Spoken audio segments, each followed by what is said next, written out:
कहानी के शुरू में हमें एक छोटी बच्ची दिखाई जाती है जिसका नाम नोरा था। वो अपने डैड के साथ पहाड़ों पर चढ़ रही थी। नोरा के डैड की सोच दुनिया वालों से बिल्कुल अलग थी। वो ये सोचते थे कि अगर हम अपनी दिल की आंखों से देखेंगे तो बहुत कुछ हमें अलग दिखाई देगा, और अगर पहाड़ों को देखेंगे तो हमें वो दिखाई देगा जो सुनने में सिर्फ कहानियां लगती हैं। अभी भी अंधेरों में ट्रॉल्स मौजूद हैं। वो ट्रॉल्स अपने आप को दुनिया से छुपा कर रखते हैं। नोरा के डैड ने नोरा को बहुत पहले एक कहानी सुनाई थी कि एक शादी में 13 ट्रॉल्स थे जिन्होंने नशा किया हुआ था और उनको कोई होश नहीं थी। वक्त का पता ही नहीं चला। इसी तरह सूरज की रोशनी उन पर पड़ी और वो पत्थर के बन गए, और अब वो पत्थर बनकर इन पहाड़ों में समाये हुए हैं। पर नोरा को ये सब कहानियां लग रही थी। उसके सामने जो था वो तो सिर्फ पहाड़ थे। नोरा के डैड उसको कहते हैं कि बेटा, दिल की आंखों से देखो, तुम्हें ट्रॉल्स नजर आएंगे। तभी नोरा को उन पहाड़ों में थोड़ी सी ट्रॉल्स की झलक दिखाई देती है। ट्रॉल्स दिखते तो इंसानों की तरह ही थे, पर साइज में बहुत बड़े होते थे, लेकिन वो इंसानों को कोई नुकसान नहीं पहुंचाते थे।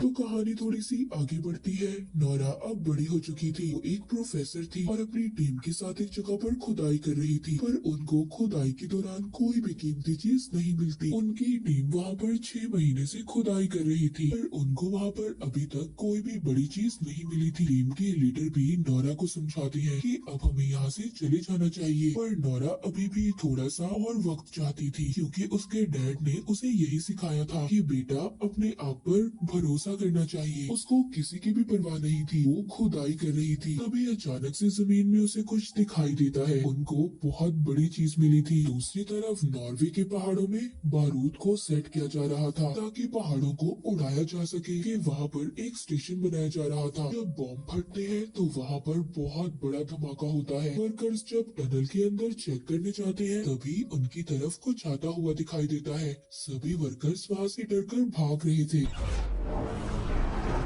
इस सारे मामले को जानने के लिए वहाँ के मिलिट्री कमांडर एक मीटिंग रखते हैं। इस मीटिंग में नोरा को भी शामिल किया जाता है। नोरा का वेलकम वहाँ पर प्राइम मिनिस्टर का एडवाइजर करता है जिसका नाम एंड्रस था। नोरा वहाँ की वीडियो को भी देखती है जिसमें दूर से देखने से वहाँ पर किसी के बड़े बड़े पाँव के निशान दिखाई दे रहे थे। वहाँ पर बैठे हुए यही मानना था कि ये कोई बहुत बड़ी चीज हो सकती है, या फिर ये सब यहाँ पर तूफान की वजह से हुआ है। पर नोरा यहाँ पर साफ साफ कहती है कि मुझे तो ये किसी के पैरों के निशान लग रहे हैं, मगर कोई भी नोरा की बात को सीरियस नहीं ले रहा था। तभी वहाँ पर एक और लड़की आती है, वीडियो दिखाती है। उस वीडियो में ये सब लोग एक बहुत बड़ी चीज देखते हैं और सब देखकर हैरान हो गए थे, डर जाते हैं कि आखिर ये क्या चीज है। इसके बाद हमें एक बूढ़ा कपल दिखाया जाता है जो बैठे अपनी शाम की चाय पी रहे थे। रात में देखता है कि उसका जो डॉग था वो लगातार भौंक रहा था। तभी उनका घर भी जोर जोर से हिलने लगता है। वो कपल खुद को बचाने के लिए अंडरग्राउंड जगह पर चला जाता है। वहाँ पर जोर जोर से हलचल हो रही थी। जब दोनों थोड़ी देर बाद बाहर आकर देखते हैं तो उनका घर तो पूरी तरह से तबाह हो चुका था।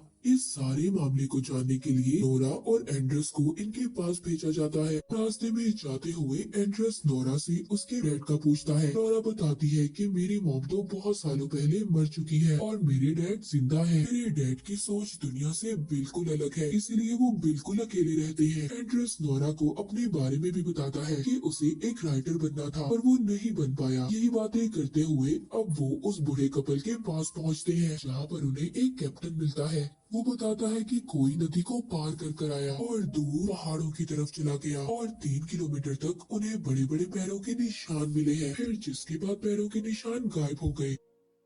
अब नोरा उस बूढ़े कपल के पास पहुंचती है। बूढ़ी औरत नोरा को बताती है कि उसने कोई अजीब सी आवाज सुनी थी कि जैसे कोई रो रहा हो, और वो आवाज बहुत अजीब थी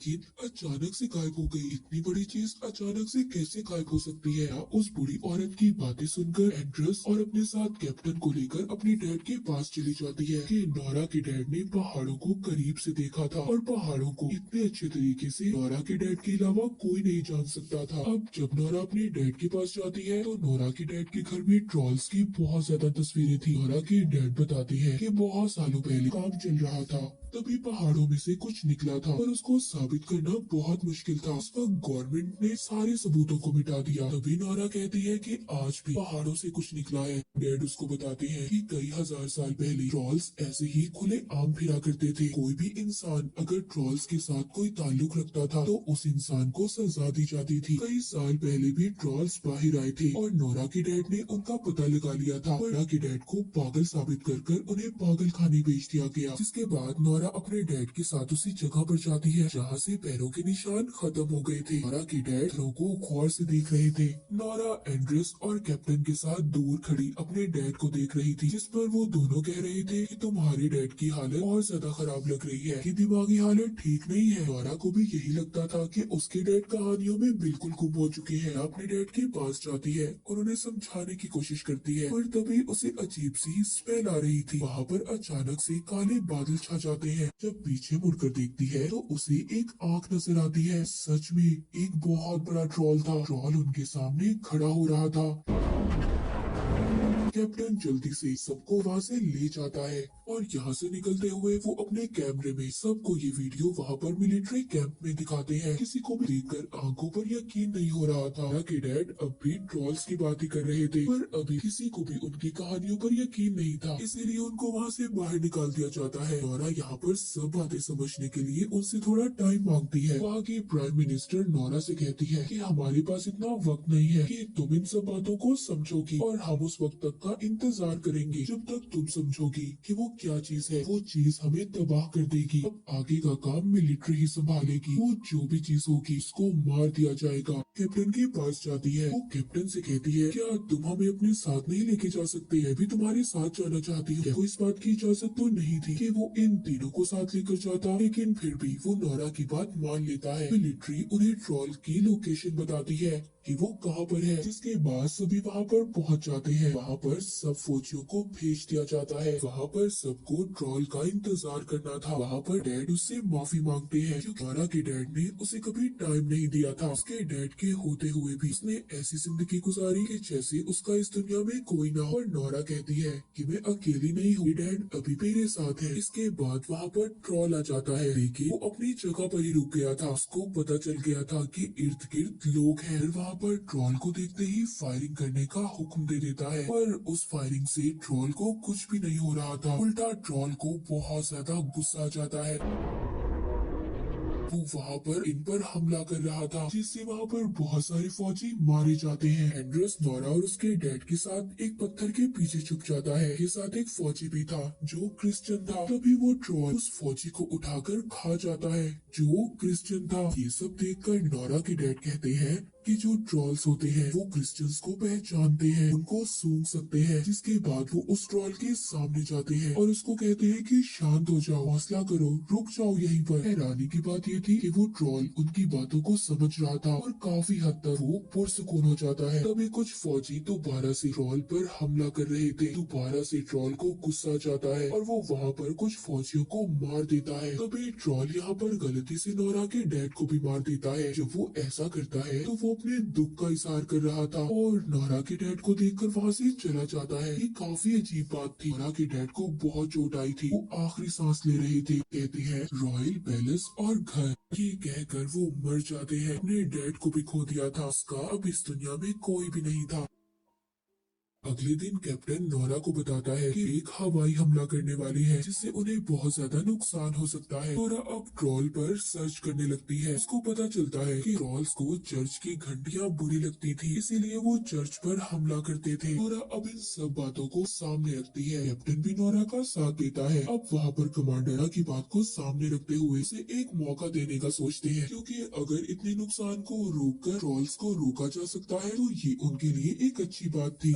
प्लान यहाँ पर ये था कि वो चर्च की घंटियों को बचाकर उस ट्रॉल को रोकेगी। नोरा का ये आइडिया काम भी करता है। ट्रॉल को जब चर्च की घंटियां सुनाई देती हैं तो वो इन घंटियों की आवाज को बर्दाश्त नहीं कर पाता सभी घंटियों को तोड़ने लगता है, जिसके बाद वो इन आवाजों को सुनकर बेकाबू हो गया था, जिससे वहाँ पर एक बच्चे की जान भी जाने वाली थी। पर ट्रॉल उस बच्चे को बचा लेता है, उसे कुछ नहीं होने देता। सब लोग ये देखकर हैरान थे। इसके बाद ट्रॉल वहाँ पर नोरा को देखता है, जिसके बाद वो यहाँ से चला जाता है। नोरा का आइडिया काम नहीं करता, इसीलिए उसको इस मिशन से बाहर निकाल दिया जाता है। पूरी गवर्नमेंट ये सोचती है कि वो उस ट्रॉल पर मिसाइल से हमला करेंगे। इसी वजह से इस शहर को खाली करवा दिया गया था, पर इस मिसाइल की वजह से उन्हें काफी नुकसान होने वाला था। जिसके बाद हम देखते हैं कि एंड्रस नोरा को घर छोड़ने जा रहा था। नोरा को ये बात समझ नहीं आ रही थी कि ट्रॉल अब किस साइड पर जाने वाला है। यहाँ पर उसको अपने डैड की कही हुई बात याद आती है, जिन्होंने मरते हुए रॉयल पैलेस का नाम लिया था, यानी कि राजा के घर का। नोरा वहाँ जाने का फैसला करती है। वहाँ पहुंचकर उसको राजा का चीफ मिनिस्टर मिलता है। वो बताता है कि पहले जमाने में ये माना जाता था कि अगर किसी राजा का घर किसी दूसरे राजा के घर के ऊपर बनाया जाए तो ये बहुत ज्यादा अच्छा होता है, शुभ माना जाता है। वो बताता है कि महल से पहले यहाँ पर ट्रॉल्स का घर हुआ करता था, उनको पहाड़ों का राजा कहा जाता था। वो चर्च की घंटियाँ बिल्कुल अच्छी नहीं लगती थी, इसलिए वहाँ के राजा ने सबको मरवा दिया और एक बच्चे को जिंदा छोड़ दिया। उस बच्चे को डरा धमकाकर पहाड़ों के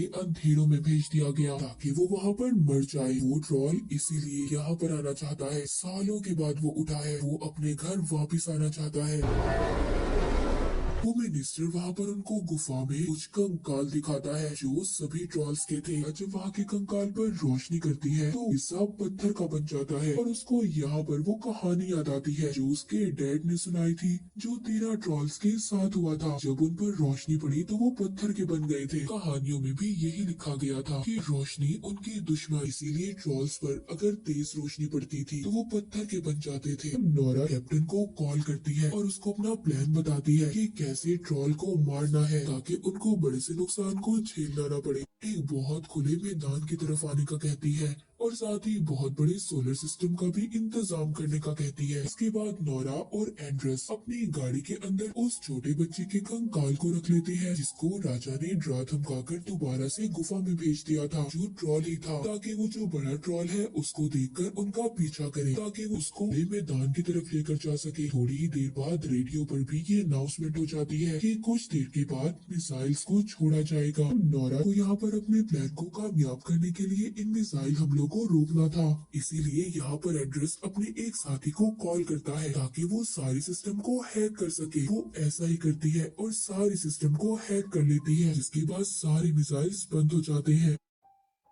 कैप्टन ने भी सोलर सिस्टम को सेट कर लिया था। दूसरी तरफ नोरा और एंड्रस उस कंकाल के साथ ट्रॉल के रास्ते में आकर खड़े हो जाते हैं। ट्रॉल वहाँ पर जब उस कंकाल को देखता है तो उनके पीछे पड़ जाता है। नोरा यहाँ पर जल्दी जल्दी अपनी गाड़ी भगाती है। नोरा अचानक से जब अपनी गाड़ी रोकती है तो वहाँ से कंकाल नीचे गिर जाता है, जिसके बाद ट्रॉल वहाँ पर उस कंकाल को अपने हाथ में उठा लेता है। देखकर रोने लगा था, अभी उसके दर्द को महसूस कर रही थी। ट्रॉल का पूरी दुनिया में कोई भी नहीं था, वो बिल्कुल अकेला था।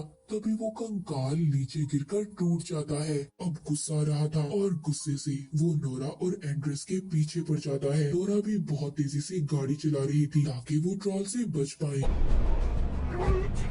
और वो उस खुले मैदान की तरफ पहुंच जाते हैं। ट्रॉल उनको पकड़ने ही वाला था पर नोरा और एंड्रस ने अपनी गाड़ी से छलांग लगा दी। वहाँ पर उस मैदान में कैप्टन सोलर सिस्टम को चला देता है। उधर दूसरी तरफ मिलिट्री कैंप में भी ये पता चल गया था कि मिसाइल के सिस्टम को हैक किया गया है। वो सिस्टम को दोबारा से एक्टिवेट कर देते हैं। मिसाइल्स को भी छोड़ दिया जाता है। जब कमांडर को ये बात पता चलती है कि वहाँ पे फौजी भी है तो वो मिसाइल को वहाँ पर रोकने का कहता है। वहाँ खुले मैदान में अब ट्रॉल पर जो बहुत ज्यादा रोशनी पड़ती है तो वो चीखने लगता है। आहिस्ता आहिस्ता वो पत्थर का बन रहा था, उसको काफी दर्द हो रहा था, वो चीखते हुए रो रहा था।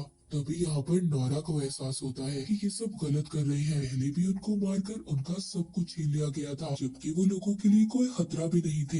इस दुनिया में कुदरत ने बनाया है, इसलिए उन्हें भी जिंदा रहने का हक है। नोरा सारे सोलर सिस्टम को बंद कर देती है और ट्रोल के सामने जाकर खड़ी हो जाती है। वो ट्रोल से कहती है कि यहाँ से चले जाओ, दूर कहीं, दोबारा से अंधेरे में जाकर छुप जाओ, ये लोग तुम्हें खत्म कर देंगे, तुम्हें मार देंगे। ट्रोल भी यहाँ पर नोरा की बातों को समझ रहा था, पर अब बहुत देर देर हो चुकी थी। सूरज निकल गया था और सूरज के निकलते ही वो ट्रॉल पत्थर का बनने लगता है। देखते ही देखते वो पत्थर का बन जाता है। बहुत अफसोस था कि वो ट्रॉल को बचा नहीं सकी। खैर वहाँ पर मिलिट्री कैंप की टीम पहुँचती है। वहाँ की प्राइम मिनिस्टर नोरा से कहती है, तुम्हारे डैड की कहानियाँ बिल्कुल सच्ची थी। नोरा को भी इसका एहसास हो गया था कि उसके डैड हमेशा से सच्चे थे। एंड्रेस भी यहाँ पर अपनी नौकरी छोड़ देता है। वो प्राइम मिनिस्टर से कहता है कि मुझे तो राइटर बनना है। एंड्रेस नोरा से कहता है, क्या पहाड़ों के अंधेरों में और भी ट्रॉल्स रहते हैं? नोरा इस बात पर हंसने लगती है, कहती है हाँ कुछ भी हो सकता है, ये दुनिया बहुत बड़ी है। और इसी के साथ ये मूवी यहीं पर खत्म हो जाती है।